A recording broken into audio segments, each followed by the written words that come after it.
कि ब्रह्मा जी को श्री हरि ने बनाया, श्री हरि को शिव जी ने बनाया, तो शिव जी को किसने बनाया, और जिसने शिव जी को रचा है तो उसको किसने रचा, और इन तीनों मूर्ति में से सबसे बड़ा कौन है? नमस्कार, आध्यात्मिक डिबेट चैनल में आप सभी का स्वागत है। तो धीरेन्द्र शास्त्री जी महाराज जी की भरी सभा में इस युवक ने ऐसा सवाल किया है भक्ति से संबंधित जो बहुत ही रोचक है। तो यदि आपके भी मन में इसी तरह के सवाल उठते हैं तो यह वीडियो आपके लिए बहुत ही इम्पोर्टेंट होने वाला है। आध्यात्मिक डिबेट के वीडियो में धीरेन्द्र शास्त्री जी से पूछा है इस युवक ने कि ब्रह्मा जी को विष्णु जी ने बनाया और विष्णु जी को शंकर जी ने बनाया, तो शंकर जी को किसने बनाया, और जिसने भी शंकर जी को बनाया उसे किसने बनाया, और इन तीनों में सबसे बड़ा कौन है। इसी तरह के सवाल यदि आपके भी मन में उठ रहे हैं तो आध्यात्मिक डिबेट के वीडियो को पूरा देखिएगा। बागेश्वर धाम के पुजारी धीरेन्द्र शास्त्री जी की सभा में यह सवाल किया गया है। तो इस सवाल का जवाब जानने के लिए हमने दो संतों को चुना है। एक तो बागेश्वर धाम के धीरेन्द्र शास्त्री जी महाराज और संत रामपाल जी महाराज। दोनों संतों के विचार इस वीडियो में हम आपको दिखाने वाले हैं। तो आपको इस सवाल का जवाब अपने शास्त्रों से प्रमाणित करके भी दिखाया जाएगा संत रामपाल जी महाराज द्वारा। तो वीडियो को अंत तक जरूर देखिएगा। आइए जानते हैं धीरेन्द्र शास्त्री जी महाराज जी के विचार। चरण स्पर्श। मैं छात्र हूँ, आवाज़ तेज आ रही है तो कम कर सकते हैं। तो गुरुजी पहला प्रश्न ये है कि ब्रह्मा जी को श्री हरि ने बनाया, श्री हरि को शिव जी ने बनाया, तो शिव जी को किसने बनाया, और जिसने शिव जी को रचा है तो उसको किसने रचा, और इन तीनों मूर्तियों में से सबसे बड़ा कौन है। इसके बाद दो क्वेश्चन और हैं। तुम्हें ही नजर आ रहे बड़े विनोद है, विनोद है। दूसरा, पहले प्रश्न पर उत्तर सुनिए, फिर वही बात जहां से पहला उत्तर शुरू किया था, मुंडे मुंडे मतिर भिन्ना। अलग अलग शास्त्र में अपने अपने इष्ट को सर्वसमर्थवान और उच्च बताया है। इसके पीछे कारण यह है कि जिसकी प्यास जहां बुझे उसके लिए वही समुद्र है। दूसरी बात इसी में, ब्रह्मा जी को भगवान विष्णु ने बनाया। फिर आपने क्या कहा? विष्णु जी शंकर जी के शिवलिंग से प्रकट हुए, ऐसा पढ़ा था मैंने किसी ग्रंथ में। अच्छा, हाँ ऐसा मान लेते हैं, मानने में कोई दिक्कत नहीं। अब भागवत कहती है कि भगवान विष्णु से ब्रह्मा जी पैदा भये और ब्रह्मा जी से शंकर जी। कहीं तो दुर्गा माँ का भी बोलते हैं। हाँ, तो रुद्र भगवान, कहीं शक्ति। अब इस नाना प्रकार के मतों में आप अगर हमारा मत स्वीकार कर पाओ तो अच्छा है। जी बिल्कुल। ना करें तो थैंक यू वेरी मच, पहले ही धन्यवाद। भगवान शिव अविनाशी हैं और हमारा मत कहता है कि शंकर जी और भगवान विष्णु जी दोनों एक ही हैं। इसका प्रमाण लीजिए शास्त्रोक्त, रामस्य हृदयम शिवः शिवस्य हृदयम रामः। राम जी के हृदय में शिव जी बैठे हैं, राम जी मतलब विष्णु जी, और विष्णु जी के हृदय में शिव जी बैठे और शिव जी के हृदय में भगवान विष्णु जी बैठे। तो दोनों अलग अलग नहीं है। ऐसा मानो हम 20 घट यानी घड़ा पानी के भरकर जमीन पर रख दें सूर्य की तपती दोपहरी में, तो आप जिस घट में झांकेंगे उसमें सूर्य नजर आएगा। जी बिल्कुल। हाँ जी या ना जी? जी बिल्कुल। लॉजिक ठीक है कि नहीं? सटीक। लेकिन सूर्य 20 नहीं है, वो तो एक ही है, करता एक है। क्लियर हो गया। उसी प्रकार आदि अनंत अखंड अभेद अछेद सुवेद वो एक ही है। रूप उनके जो है शक्ति रूप में जगत जननी भवानी त्रिपुर सुंदरी, और कहीं शिव तो कहीं शक्ति, पर वो है एक ही। धन्यवाद, पहला डाउट क्लियर। अंत तो गत्वा हम यही कहेंगे कि शिव जी अर्धनारेश्वर हैं, तो उन्हीं से शक्ति है और शक्ति से शिव है, उन्हीं में विष्णु है और विष्णु में ही महेश है। अभी आपने सुने बागेश्वर वाले बाबा जी धीरेन्द्र शास्त्री जी के विचार। इन्होंने कहा है कि ये ब्रह्मा जी और विष्णु जी, शिव जी सब एक ही हैं, दुर्गा आदि शक्ति एक ही है, ये अलग नहीं हैं। तो आइए अब जानते हैं संत रामपाल जी महाराज जी के विचार। इन्होंने हमारे वेद पुराणों से यह प्रमाणित करके बताया है कि ब्रह्मा विष्णु महेश ये तीनों अलग अलग हैं और ये भाई हैं आपस में। इनके माता पिता हैं, तो इनकी माता और पिताजी से जन्म हुआ है और ये सिद्ध करके इन्होंने शिव पुराण और दुर्गा पुराण से दिखाया है। तो वीडियो को पूरा देखिएगा, तभी आपको समझ में आएगा असलियत क्या है, वास्तविकता क्या है। तो आइए जानते हैं अब जगत गुरु तत्वदर्शी संत रामपाल जी महाराज जी के आध्यात्मिक विचार। फिर धर्मदास जी ने कहा था, हे परमात्मा, इसका मतलब तो ये सिद्ध है कि वेद और कतेब झूठे हैं जो उनमें लिखा है कि ब्रह्मा विष्णु महेश सर्वेश्वर हैं। वेदों में ब्रह्मा विष्णु महेश को सर्वशक्तिमान बताया है, अजर व अमर बताया है। तो परमात्मा ने कहा, वेद कतेब झूठे नहीं भाई, झूठे हैं ये समझे ना ही। ये झूठ बोलना है कि वेदों में ब्रह्मा विष्णु महेश सर्वशक्तिमान है। ये झूठ बोलते हैं कि पुराणों में कहीं नहीं लिखा कि उनकी जन्म मृत्यु होती है। ये पुस्तक आपके सदग्रंथ सच्चे हैं, लेकिन ये इनको समझ नहीं सके, इसलिए ये बताने वाले तुम्हारे गुरु झूठे। अब उन झूठे गुरुओं की दिखाऊं आपको निरी झलक, एक नहीं गुणीय झलक दिखाऊंगा। देखिएगा पवित्र शिव पुराण, ये गीता प्रेस गोरखपुर से प्रकाशित है, सचित्र मोटा टाइप, केवल हिंदी। संपादक है हनुमान प्रसाद पोदार। और ये प्रकाशित कहाँ से है? प्रकाशक एवं मुद्रक हैं गीता प्रेस गोरखपुर, गोविंद भवन कार्यालय कोलकाता का संस्थान। इसके आपको 98वें पृष्ठ पर ले चलते हैं। रुद्र संहिता 98वें पृष्ठ, संक्षिप्त शिव पुराण, यह है रुद्र संहिता। और हम यहाँ से नीचे से शुरू करेंगे, यहाँ से। ये 5वां अध्याय के अंत में यहाँ से लिंक हो जाएगा आगे का जो हम पढ़ना चाहते हैं। अपने पुत्र नारद की यह बात सुनकर लोक पिता मह ब्रह्मा वहाँ इस प्रकार बोले। नारद ने सृष्टि रचना के बारे में पूछा। ब्रह्मा जी को जैसा ज्ञान था वो ऐसा यहाँ सुनाया 6ठे अध्याय में रुद्र संहिता और पृष्ठ नंबर 99 पर। ब्रह्मा जी ने कहा, ब्रह्मन देव शिरोमणे, तुम सदा समस्त जगत के उपकार में लगे रहते हो। तुमने लोगों के हित की कामना से बहुत उत्तम बात पूछी। जिस समय समस्त चराचर जगत नष्ट हो गया था, सर्वत्र अंधकार ही अंधकार था, उस समय तत् सद ब्रह्म, इस श्रुति में जो सत सुना जाता है एकमात्र वही शेष था। 100 पृष्ठ पे जिस परब्रह्म के विषय में ज्ञान और अज्ञान से पूर्ण उक्तियों द्वारा इस प्रकार विकल्प किए जाते हैं, उसने कुछ काल के बाद द्वितीय की इच्छा प्रकट की। उसके भीतर एक से अनेक होने के का संकल्प उदित हुआ। तब उस निराकार परमात्मा ने अपनी लीला शक्ति से अपने लिए मूर्ति माने आकार की कल्पना की। फिर वो क्या बना, देखिएगा, जो मूर्ति रहित परम ब्रह्म है उसकी मूर्ति भगवान सदाशिव है। ये सदाशिव कौन है? ये काल है, आगे पता लगेगा। ये ब्रह्म है, ब्रह्मा विष्णु महेश का पिता है। अर्वाचीन और प्राचीन विद्वान उन्हीं को ईश्वर कहते हैं। उस समय एकाकी रहकर स्वेच्छानुसार विहार करने वाले उन सदाशिव ने अपने विग्रह से स्वयं ही एक स्वरूप भूता शक्ति की सृष्टि की। विग्रह माने शरीर से। अब ये ब्रह्मा विचलित है। कबीर परमात्मा ने इनको ज्ञान देने की चेष्टा भी की थी, पर उनसे सुना हुए ज्ञान को दूसरी तरह घुमाकर बता रहा है कि सदाशिव ने अपने शरीर से एक स्त्री की उत्पत्ति की जो उनके अपने श्रीअंग से कभी अलग होने वाली नहीं थी।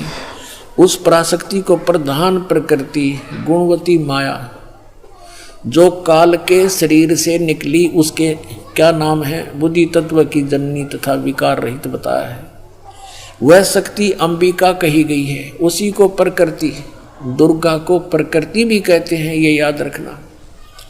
सर्वेश्वरी त्रिदेव जननी ब्रह्मा विष्णु महेश की जन्म देने वाली तीनों की माता, नित्य और मूल कारण भी कहते हैं। सदाशिव द्वारा प्रकट की गई उस शक्ति के 8 भुजाएं हैं। हो गया स्पष्ट कि माँ अष्टंगी पिता निरंजन, ये जमदारुण वंशन अंजन। 3 पुत्र अष्टंगी जाए, ब्रह्मा विष्णु शिव नाम धराए। और आगे देखिए कंसेप्ट। नाना प्रकार के आभूषण उसके श्रीअंगों की शोभा बढ़ाते हैं। वह देवी नाना प्रकार की गतियों से संपन्न है और अनेक प्रकार के अस्त्र शस्त्र धारण करती है। हो गया स्पष्ट कि काल के शरीर से कौन निकली, या निकली, देखो या निकली, या अष्टंगी है और 8 अंगों में अस्त्र शस्त्र धारण करती है। ये देखिएगा, ये निकली अष्टंगी, 8 भुजाओं वाली, इसको अष्टंगी कहते हैं। अब हम शिवपुराण पढ़ रहे हैं, ये देखिएगा, उसको प्रकृति भी कहते हैं और उसकी 8 भुजाएं हैं। अष्टंगी है, वो तीनों देवताओं की माता है और वो अनेक प्रकार के अस्त्र शस्त्र धारण करती है। एकाकिनी होकर भी वह माया संयोग वसात अनेक हो जाती है। वे जो सदा शिव हैं उन्हें परम पुरुष, ईश्वर, शिव शंभु और महेश्वर कहते हैं। अब देखना ये रुद्र संहिता का, अब हम 6वां अध्याय पढ़ रहे हैं 101 पृष्ठ पे। अब ये क्या कि वे अपने सारे अंगों पर भस्म रमाए रहते हैं। वो सदाशिव के हैं जिसको इस पृष्ठ पे यहाँ भगवान सदाशिव हैं। अर्वाचीन और प्राचीन विद्वान उसी इन्हीं को महेश्वर कहते हैं। ये कौन है? वे अपने सारे अंगों पर भस्म रमाए रहते हैं। उन काल रूपी ब्रह्म ने, इसको काल कहो चाहे ब्रह्म कहो, सरपुरुष कहो, और गीता ज्ञान दाता यही है, श्री कृष्ण में प्रवेश करके बोल रहा है। उन काल रूपी ब्रह्म ने एक ही समय शक्ति के साथ है, यो नाथ नहीं, शक्ति के दुर्गा के साथ शिवलोक नामक अक्षेत्र का निर्माण किया था। उस उत्तम अक्षेत्र को काशी कहते हैं। वे प्रिया और प्रियतम शक्ति और शिव यानी पति पत्नी रूप में रहते हैं। प्रिया और प्रियतम जो परमानंद स्वरूप है उस मनोरम क्षेत्र में नित्य निवास करते हैं। मुने शिव और शिवा ने, काशीपुरी परमानंद रूपिणी है। मुने शिव और शिवा ने यानी दुर्गा और काल ने, काल और दुर्गा ने प्रलय काल में भी कभी इस क्षेत्र को अपने सानिध्य से मुक्त नहीं किया। देवर से एक समय ब्रह्मा जी बता रहे अपने पुत्र नारद को, एक समय उस आनंद वन में रमण करते हुए शिवा और शिव के मन में ये इच्छा हुई, दुर्गा और काल के मन में, कि दूसरे पुरुष की सृष्टि करनी चाहिए, यानी कोई पुत्र उत्पन्न करना चाहिए, जिस पर सृष्टि संचालन का महान भार रखकर हम दोनों केवल काशी में रहकर इच्छा अनुसार विचरें और निर्वाण धारण करें। ऐसा निश्चय करके शक्ति सहित सर्वव्यापी परमेश्वर शिव ने, इस काल ने अपने वाम भाग के 10वें अंग पर अमृत मल दिया। फिर तो वहाँ से एक पुरुष प्रकट हुआ, यानी इन्होंने पति पत्नी व्यवहार किया, काल और दुर्गा ने, और वहाँ से एक पुत्र की उत्पत्ति हुई। देखिएगा 102 पृष्ठ पे, 102 पृष्ठ पे शिव ने कहा, वो बालक उत्पन्न हुआ, उसके कहा कि वत्स, काल ने कहा बेटा व्यापक होने के कारण तुम्हारा विष्णु नाम विख्यात हुआ।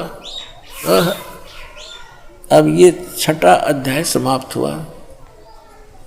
अब ये 7वां प्रारंभ हुआ रुद्र संहिता का, और 103 पृष्ठ पे ब्रह्मा जी अपने विषय में बताते हैं। ये तो विष्णु की उत्पत्ति बता दी ब्रह्मा जी ने, अपने विषय में बताते हैं कि ब्रह्मा जी कहते हैं देव ऋषि, तत्पश्चात कल्याणकारी परमेश्वर सांब सदाशिव ने, इस काल ने दुर्गा के साथ वही व्यवहार किया, पूर्ववत प्रयत्न करके मुझे अपने दाहिने अंग से उत्पन्न किया। सीधी सी बात है। आगे तो ये नहीं इतना कुछ लिख रखा है, आदमी वो मेंटल हो जाए पढ़ता पढ़ता। हमने अपने काम की वस्तु लेनी है। अपने आत्माओं, यहाँ इस पवित्र पुराण ने ये तो सिद्ध कर दिया कि ब्रह्मा और विष्णु की उत्पत्ति दुर्गा और सदा शिव यानी काल रूपी भगवान से हुई, ये इनके पुत्र हैं। अब यहाँ अनुवाद करता इस बात से विचलित हो गया कि शिव से शिव की उत्पत्ति कैसे लिखूं, इसमें तो लिखा हुआ है, यहाँ तो लिखा नहीं। लेकिन आगे कहते चोर चुरावे तुमड़ी वो गड्ढे पानी में, वह गड्ढे वह ऊपर आओ, सच्चाई छानी ना। ये देखिएगा, ये वही शिव पुराण है, हम आपको सुना रहे हैं। अब हम इसके 110 पृष्ठ पे आपको ले चलते हैं। ये रुद्र संहिता ही चल रही है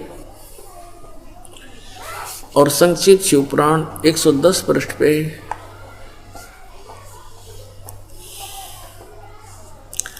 यह लिखा कि इस प्रकार ब्रह्मा विष्णु और रुद्र इन 3 देवताओं में गुण हैं, परंतु शिव ये काल, ये इनसे न्यारा कहा गया, गुणातीत माने गए हैं, इनसे भिन्न है।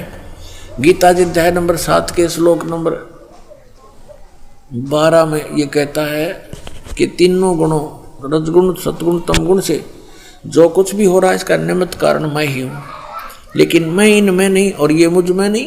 तो यहाँ भी ये स्पष्ट किया है कि वो इनसे न्यारा है।